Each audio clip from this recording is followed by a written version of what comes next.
Sudden death in Hollywood is nothing new. Movies die at the box office all the time. So do acting careers.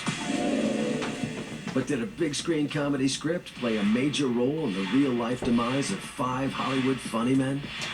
At number 8 on the countdown is The Curse of the movie Atuk.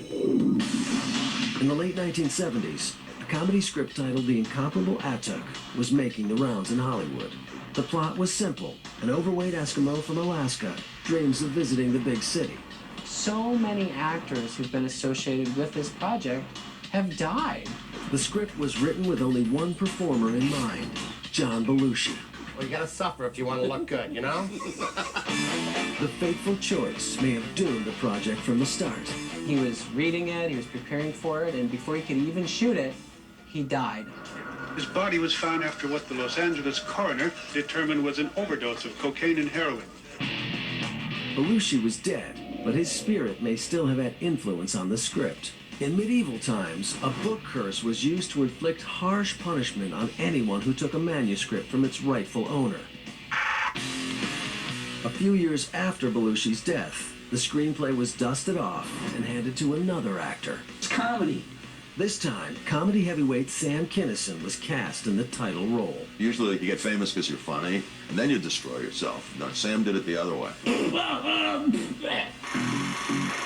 On the first day of production in 1987, Kinison panicked and locked himself in his hotel room. And he said, I'm not doing it the way it's written. After half a day of work, the picture was scrapped. When this movie went down, it was all over the news. It put his career in a tailspin. 2 years later, Sam Kinison died in a fiery car crash. Kinison would not be the last victim.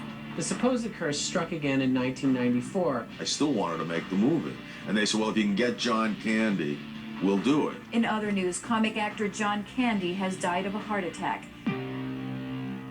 It was said that he was reading the script for the movie at the time that he died. That's kind of weird. A couple of years later, I suggested we make it with Chris Farley. Hi, I'm an idiot. No, I'm not going to go so far as to say that I killed Chris Farley. Chris Farley's body was found this afternoon in an apartment here in the John Hancock building. Chicago police, who confirmed the death, have nothing to say about how long he'd been there or what might have been the cause of death. What if this curse really is real? But the cursed script was spreading like a deadly virus, passed on from one victim to the next. Before he died, Chris Farley is said to have handed the script to Phil Hartman, another Saturday Night Live cast member. I just want to say that greed is a terrible, terrible thing. It's one of the 7 deadly sins. 1 year later, Hartman was dead, shot by his wife in a tragic murder-suicide. Whether it's a curse, I don't know, but there's definitely a dark pall that's been cast over this project. The script hasn't been touched in years. It's been shelved in the archives of United Artists. It's still a killer script.